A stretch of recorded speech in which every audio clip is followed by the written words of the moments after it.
Hello friends, this is Ramesh Dubey. Education में आप लोगों का स्वागत है। आज हम बात करेंगे most important questions related to business studies and accounts के बारे में, जो कि हम बात करने वाले हैं एमपी बोर्ड से रिलेटेड।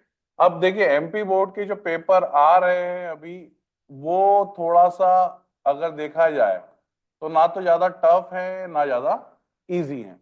मतलब माउल्ड पेपर दे रहे हैं, ना तो मतलब ज्यादा बच्चों के लिए मतलब ज्यादा कोई हेक्टिक हो रहे हैं। अगर थोड़ा बहुत पढ़ के जा रहे हैं, पुराने पेपर देख के जा रहे हैं, मॉडल पेपर देख के आ रहे हैं, तो आराम से अटेम्प्ट कर पा रहे हैं। अब वैसे ही अगर हम बिजनेस स्टडीज और अकाउंट्स के पेपर की बात करें, जो कि हमारा बिजनेस स्टडीज का पेपर है, आज से सीधे सीधे 17 को हम ले लेते हैं और एक 22 को हम पेपर ले लेते हैं। दोनों के बीच में 4 दिन का गैप मिल रहा है हमको। और आज हमारे पास अगर हम बात करें 7 से, तो हमारे पास लगभग 10 दिन बचे हुए हैं अभी बेसिकली बिजनेस स्टडीज के पेपर के बारे में। तो हम सबसे पहले ये देखते हैं कि बिजनेस स्टडीज में कौन कौन से टॉपिक हमको अच्छे से पढ़ लेने चाहिए। बिजनेस स्टडीज में हमें कौन कौन से टॉपिक अच्छे से पढ़ लेने चाहिए। हम वन बाय वन चैप्टर लेंगे। पर डे हम इंपॉर्टेंट टॉपिक्स लेंगे। पहला चैप्टर जो भी होगा हमारा, जैसे बिजनेस स्टडीज का nature and significance of management, तो हम आज उसके चैप्टर्स के रिलेटेड और उससे से रिलेटेड इंपॉर्टेंट क्वेश्चन भी लेंगे। और साथ में हम अकाउंट्स के इंपॉर्टेंट क्वेश्चन और इंपॉर्टेंट टॉपिक भी डिस्कस करेंगे कि क्या क्या एग्जाम में आ सकते हैं और कौन कौन सी थ्योरी पढ़ लेनी चाहिए। तो सबसे पहले मैं बिजनेस स्टडीज की इंपॉर्टेंस बता देता हूं आप लोगों को कि अगर मैं nature and significance of management की बात करूं, nature and significance of management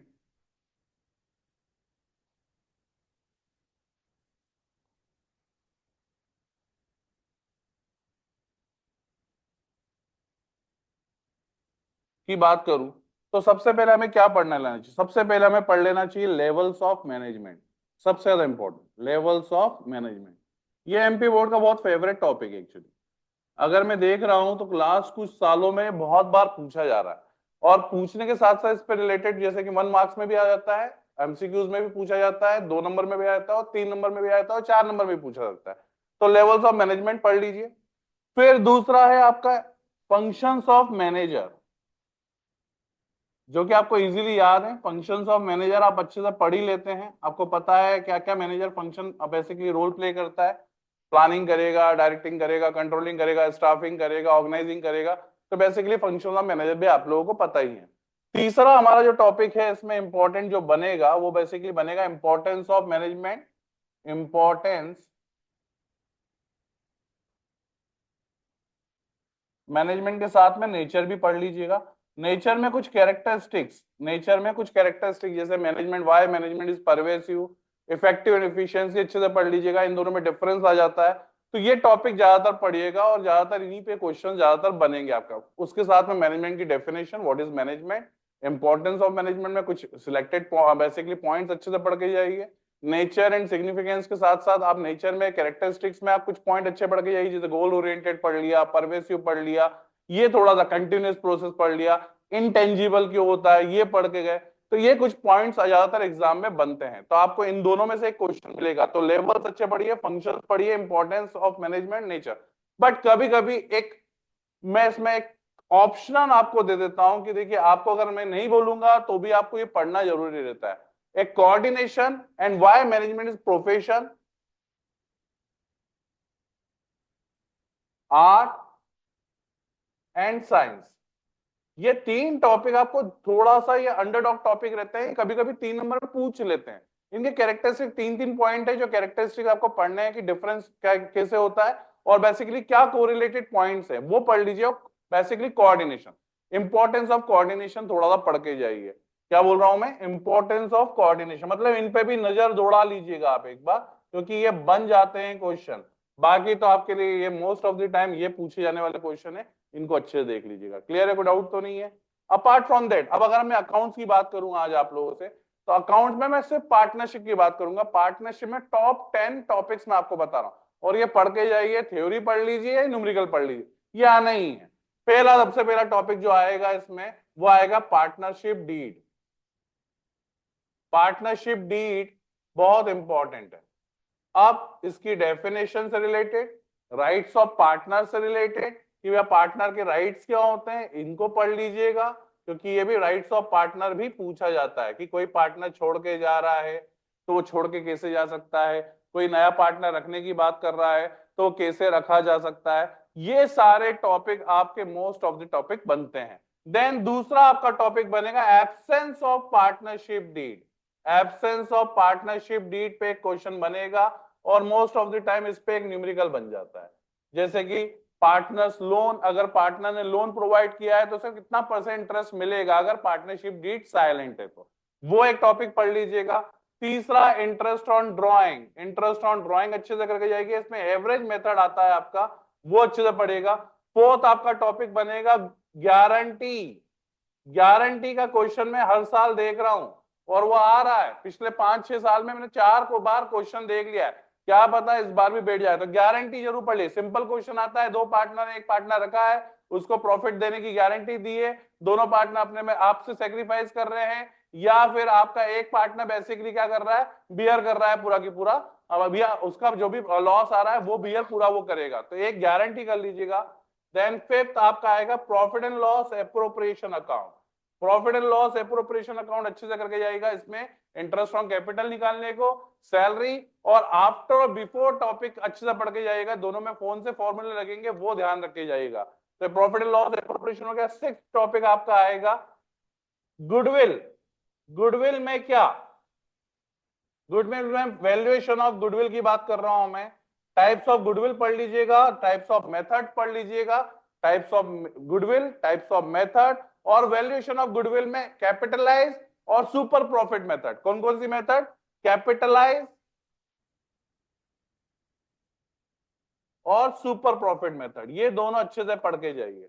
then we our topic, अब अगला टॉपिक जो हमारा आएगा वो कौन सा आएगा, अगला टॉपिक हम लोग ले लेते हैं यहाँ पे साइड में। अगला टॉपिक हमारा एडमिशन से बनेगा, तो एडमिशन से बनेगा तो सीधे सीधे कौन सा टॉपिक है अपना, सेवंथ टॉपिक ले रहा हूं मैं ये, वो बनेगा profit and loss sharing, profit sharing ratio, profit sharing ratio, sacrifice और gaining ratio related profit sharing ratio. उसमें भी सरेंडर से रिलेटेड क्वेश्चन बनता है, जिसमें 3:2 में पार्टनर है, एक पार्टनर 1/5 के लिए आ रहा है, वो एक ले रहा है 2/4 एक से ले रहा है, 2/7 एक से ले रहा है। इस टाइप से रिलेटेड क्वेश्चन बनेगा आपका प्रॉफिट शेयरिंग रेशियो से रिलेटेड। आठवां जो टॉपिक बनेगा आपका वो बनेगा सीधे सीधे एडमिशन ऑफ पार्टनर का क्वेश्चन, वो अच्छे से पढ़ के जाइएगा, आता है एडमिशन ऑफ पार्टनर, ये टॉपिक पढ़ के जाइएगा। नाइन्थ टॉपिक आप रिटायरमेंट से भी एक प्रॉफिट शेयरिंग क्वेश्चन आता है, रिटायरमेंट, रिटायरमेंट से भी एक प्रॉफिट शेयरिंग रेशियो क्वेश्चन आता है। और 10th आपका डिसोल्यूशन ऑफ पार्टनर का एक realisation of question, dissolution of partner का रियलाइजेशन क्वेश्चन, रिटायरमेंट में से लोन अकाउंट या एग्जीक्यूटर अकाउंट बनाने को आएगा आपका। तो ये मेजर मेजर टॉपिक है, आप आज पढ़ लेना, ये पार्टनरशिप पूरा आपको 30 नंबर का आपको पूरा खेल कर देगा आपका, आप इजीली पढ़ के जाए। 30 से 35 नंबर की आपकी पूरी पार्टनरशिप है, या सॉरी 34 मार्क्स की आपकी पार्टनरशिप है, 26 नंबर की आपकी शेयर कैपिटल और कंपनी अकाउंट है। इन दोनों को मिला के आपके हो जाते हैं कितने, इन दोनों को मिला के हो जाते हैं 60, और बचा हुआ 20 नंबर जो आपको मिलेगा वो काय में से मिलेगा, फाइनेंशियल अकाउंटिंग में से। तो आपको 34 नंबर का खेल पूरा यही है, और इसमें से एमसीक्यूज, थ्योरी और ये सब बनेगा। Is it clear?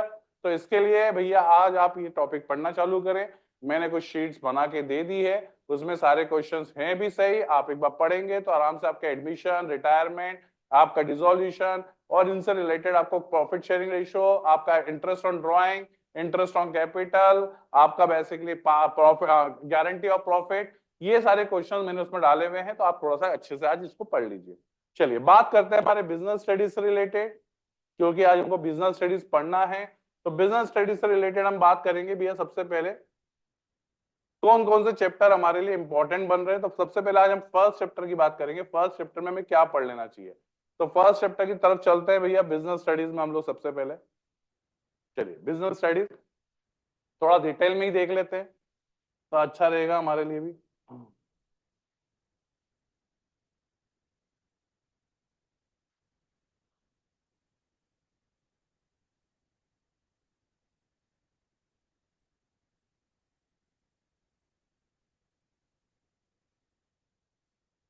चलिए सबसे इंपॉर्टेंट टॉपिक हमारा पहले ही खुल गया, लेवल्स ऑफ मैनेजमेंट, मतलब ये आना ही है, लकीली खुला है तो मतलब ये आना ही है टॉपिक, तो इसको लिख लो भैया, कॉपी में रट डालना है। सबसे पहले लेवल्स ऑफ मैनेजमेंट, क्या होता है लेवल्स ऑफ मैनेजमेंट, सबसे पहले हम इसको देख लेते हैं। Levels of management, levels of management में भैया सबसे पहले थोड़ा सा व्यू इसका, कर देते हैं।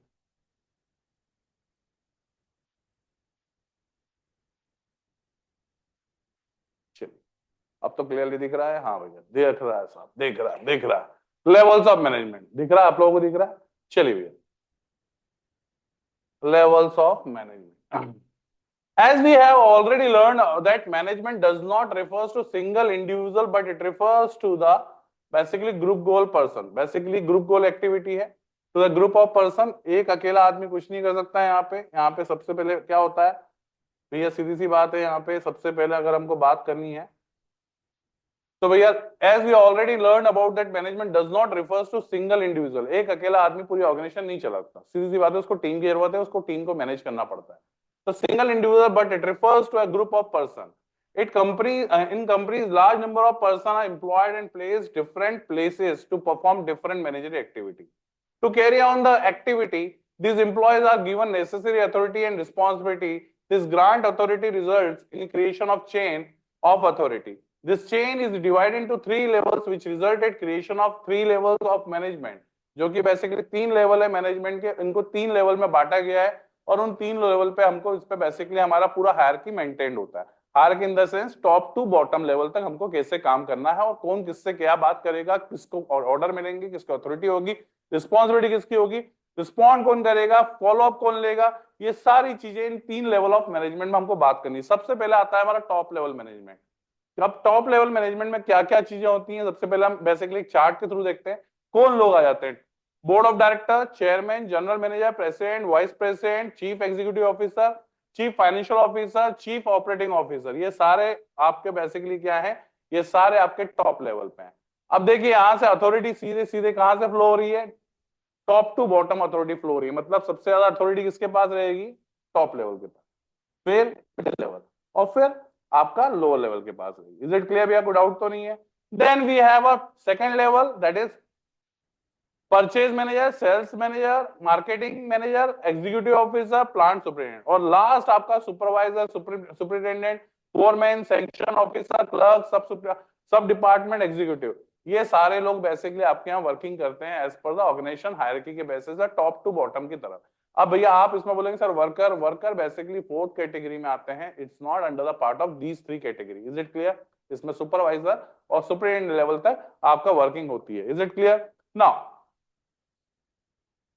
आगे बढ़ते हैं इसमें ही, अब डिटेल में थोड़ा समझ लेते हैं इसको क्या करना है भैया। Top level management consist of the senior most executive organisation. ये सबसे टॉप लेवल में सबसे पहले सीनियर एग्जीक्यूटिव ऑफिसर आ जाते हैं। Top level management consist chairman, board of director, managing director, general manager, president, vice president, chief executive officer, chief financial officer, CFO and chief operating officer.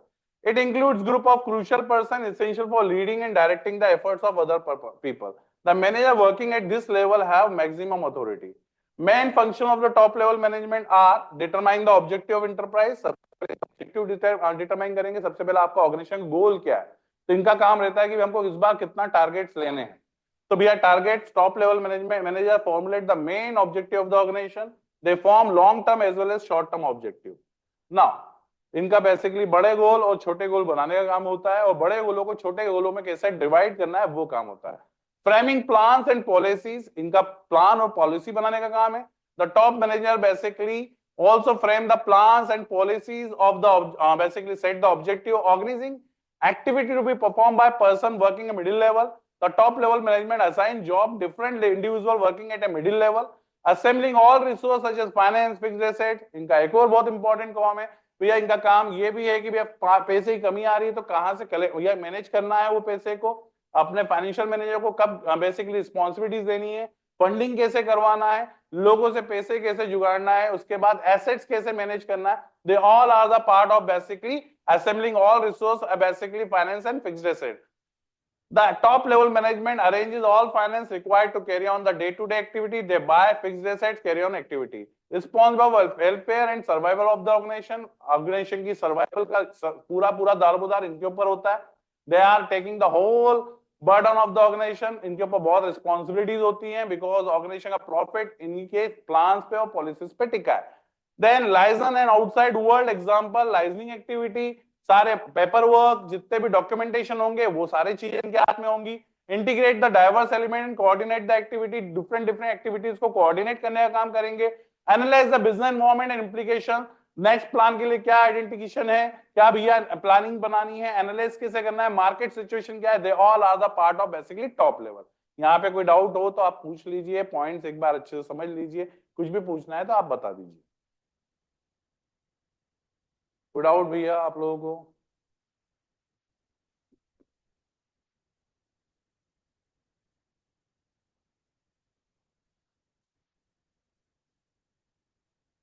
बढ़े आगे। Next next है हमारा middle level. Middle level क्या होता है भैया?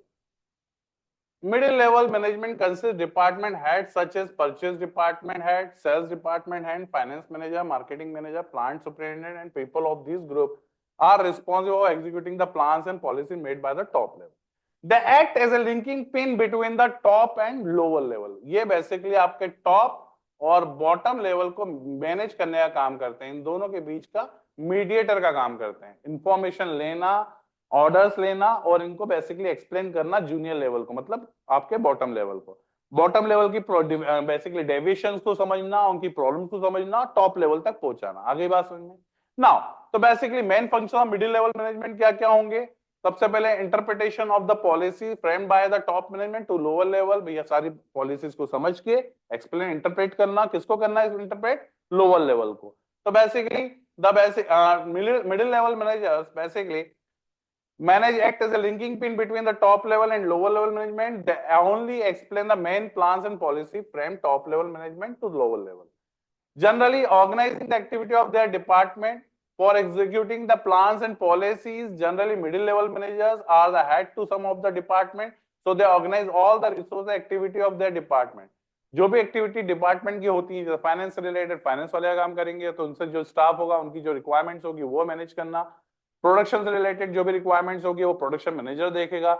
Sales से related जो रिक्वायरमेंट्स होगी वो सेल्स मैनेजर देखेगा, उसके जूनियर स्टाफ को उनको मैनेज करना होगा।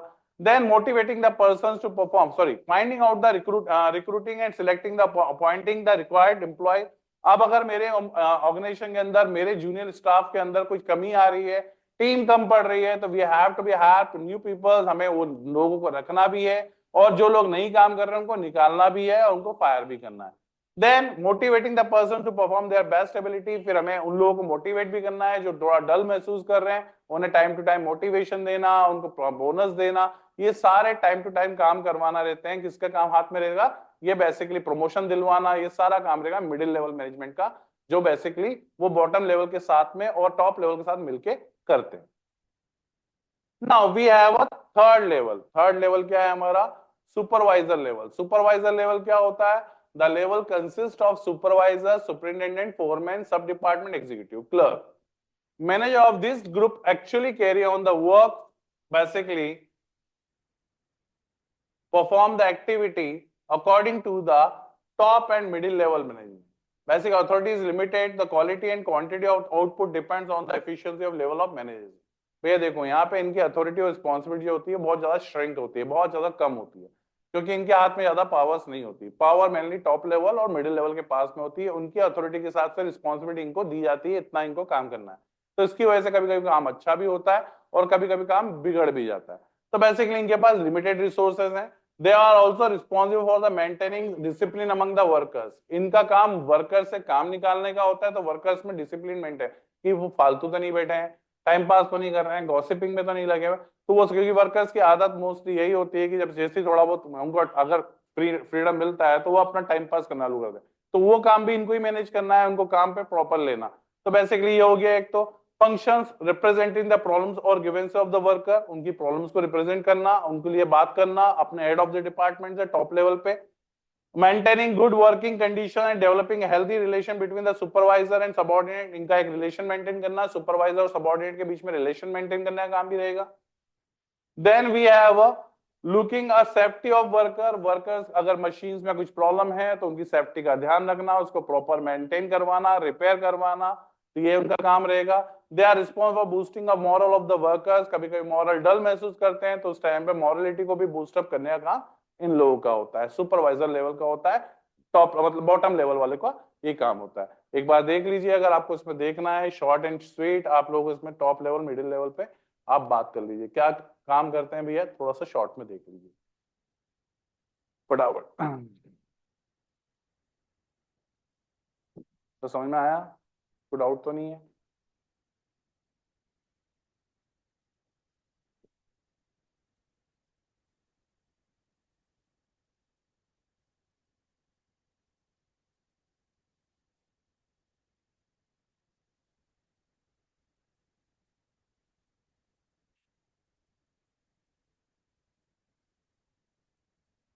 हम्म, बड़े आगे, चलिए।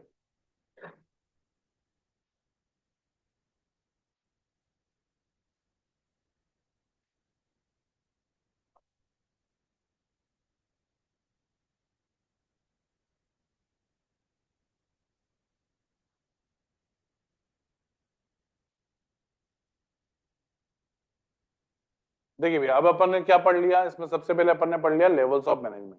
अब दूसरा हमारा इंपॉर्टेंट टॉपिक आता है meaning and features of management, एक ये पढ़ लेते हैं और साथ में फंक्शंस ऑफ मैनेजर, ये थोड़ा सा देख लेते हैं हम, है ना। तो ये ताकि हमारे ये सारे कॉन्सेप्ट हो जाए, तो सबसे पहले ये meaning and importance of management देख लेते हैं। तो मीनिंग पे चलते हैं डायरेक्ट, ज्यादा टाइम वेस्ट ना करता। Modern concept of management, according to the management is a process of getting thing done with the aim of achieving goals effectively efficiently. भैया आपको काम समय पे और समय के साथ में बिना वेस्टेज के काम करना है, तो आपको भैया उसको मैनेजमेंट बोला जाता है। क्या बोला जाता है? Minimum utilisation of resources, optimum utilisation of resource and giving a maximum result on time, that is called management fundamental. क्या बोल रहा है? Management is process getting thing done with the aim of achieving goals. आपको लोगों से काम कराना है, किस काम का कराना है? गोल को अचीव करवाना है effectively and efficiently. The process क्या है भैया? The concept of management consists of three process basically terms. Process refers to series of sequence of step. Management is process because it performs series of functions to get the thing done. These functions are planning, organizing, staffing, directing, and controlling. Effectiveness, it concerned with the doing the right task, completing the activity, and achieving the goal. In other words, concerned with the end result. Being effective or work effectively means the finishing the given task or achieving the goal on time. ये effectiveness होगा आपका। Efficiency का मतलब wastage कम होना, cost में minimise करना। Efficiency का मतलब it refers to do the task in the right way with the minimum cost and optimum utilization of resources. एक बार ये डिफरेंस देख लीजिए आप लोग। Effectiveness, it refers to completing the task no matter whatever the cost. भैया इसमें cost से कोई मतलब नहीं, आपको समय पे काम खत्म करना है, टारगेटिव होना है। इसमें आपको कॉस्ट बचानी है, समय कितना भी लगे बट आपको कॉस्ट सेव करनी है, मतलब कंपनी की लागत को कम करना है। Achieving result, conduct cost benefit analysis, doing the right task in the right way। यहाँ पे राइट टास्क करना है, यहाँ पे राइट वे में करना है। Is it clear? कोई डाउट तो नहीं है? ये हो गया आपका relation between efficiency and effectiveness कंपना, ये हो गया भैया। Definition, to manage forecast, plan, organise, command, coordinate the control. Management is creation of internal environment where the individual working in a group can be perform effectively efficiently for the achievement of organised goal. Management is establishing effective environment people operating. ये तो अपने को clear है भैया, इसमें कोई doubt नहीं है। तो भैया ये तो चीज हो गई हमारी, एक तो चीज खत्म हो गई। अब आते हैं हम सबसे पहले कैरेक्टरिस्टिक्स ऑफ मैनेजमेंट, शॉर्ट में देखेंगे, ज्यादा टाइम नहीं है तो चैप्टर को शॉर्ट में देखते आते हैं ताकि पॉइंट्स रिकॉग्नाइज हो। सबसे पहले management is a goal oriented, basically goal oriented, objective oriented होना चाहिए। तो management is a goal oriented process. Management always aim achieving the organisational objective on time, effectively and efficiently. The function and activity of manager leads to achievement of the organisation objective. Second, management is pervasive. Management is applied in all level and all kind of organizations. Is it clear? So management activity are performed in all types of organization, in all department, and all level. Management is required in all organization, whether big or small. Management multi-dimensional. भी management by work, लोगों से काम कराना है। Management by people, management basically work से related, people से related. देखो human nature is unpredictable, तो आपको लोगों से काम लेना आना चाहिए, किस आदमी के लिए कौन सा काम सुटेबल होगा उसको वो देना चाहिए। Then we have operational, operation in the sense management at work, all organisation set up to perform some task on goal, management activity at achieving goals on task to be accomplished. The task of work depends upon the nature of business. For example, work to be accomplished in a school providing education. आगे बात समझ, तो काम क्या है आपका, जो भी आपका बेसिकली ऑर्गेनाइजेशन गोल होगा वो on the basis of working होगा, जो भी आपकी वर्किंग है। Is it clear? Best result देना एजुकेशन में। अगर हम प्रोडक्शन कंपनी की बात करें टारगेटिव अचीव होना, हम अगर इंश्योरेंस कंपनी की बात करें तो भैया हमारे इंश्योरेंस टारगेट्स पे होना, मतलब आपको जो टारगेट दिया गया है वो खत्म करना। तो ये सारी चीजें हैं। Management of people, people refers to human resource, and human resources are basically most important resource of organization. Management has to get the task accomplished to the people, making their strength effective and their weakness irrelevant. Talking basically taking care of employee individual needs, taking care of group of people. Management operation refers to activity of production cycles such as buying inputs, converting them into semi-finished good, finished good. मतलब that is a whole conversion process. Buying, selling, that is a conversion process. Buying पहले भैया goods raw material खरीदना, then convert to finished goods करना, then उनको sell करना. That is whole process of any organization. Is it clear? पहले बच्चे लेके आना, फिर उनको पढ़ाना चालू करना, उनका अच्छा रिजल्ट देना. That is whole cycle of the education industry. Clear? Now ये हो गया आपका. Then we have next point क्या है? Management continuous process. Why management continuous process? Management continuous a never ending process. क्योंकि कोई बिजनेस कभी भी एंड जब तक नहीं होता तब तक उसकी प्रोसेस चलती रहेगी. मतलब एक टारगेट अचीव हुआ, दूसरा नेक्स्ट ऑर्डर उसको एकम्प्लिश करना रहेगा. Is it clear? तभी बिजनेस को कंटिन्यूस बोला जाता है. बेसिकली हम इसको गोइंग कंसर्न कॉन्सेप्ट का भी नाम देते हैं, जो आपने सुना होगा. All function of management are perform continuously. For example planning, organise, staffing, directing, controlling are performed by all managers all time. Sometimes they are doing planning, then staffing, organizing, managers perform. Then we have next achieve any kind of goal. हमारे पास जितनी भी team होगी उसके basis पे हमको organisation गोल achieve करना है. Then management dynamic function. Management भैया एनवायरमेंट के हिसाब से अपने आप को चेंज कर सकता है. They have to be basically dynamic personal. बोलते ना कि भैया किसी भी एनवायरमेंट में ढल जाता है, मतलब एडजस्टेबल होना चाहिए. मैनेजमेंट अगर आपका अच्छा है तो that will be the adjustable to perform any kind of event. Is it clear? Then we have intangible. It can't be seen but it can be feel. Management अगर आपका अच्छा है तो लोग आपकी तारीफ अपने आप करेंगे. Is it clear भैया? तो ये हो गया आपका भैया सीधे सीधे features of management. Management is a focus on end result. Management is multifaceted, a focus on three main activity: management of work, management people, management operation. Use of management business as well as non-business organization everywhere. Never ending is not one time task, ongoing process. मैंने पहले ही बोल दिया आपको. Going concern all level of management perform involvement employees मैंने achieve the goal. Use of we not I represent management. हम लोग यहाँ पे वी की बात कर रहे हैं, नॉट आई की बात कर रहे हैं. पूरा ग्रुप गोल अचीवमेंट की बात कर रहे हैं. Is it clear? We are not individual in that organisation. इससे रिलेटेड कुछ पूछना है? काफी आज के लिए. ठीक है भैया, चलो बाकी कल देखते हैं.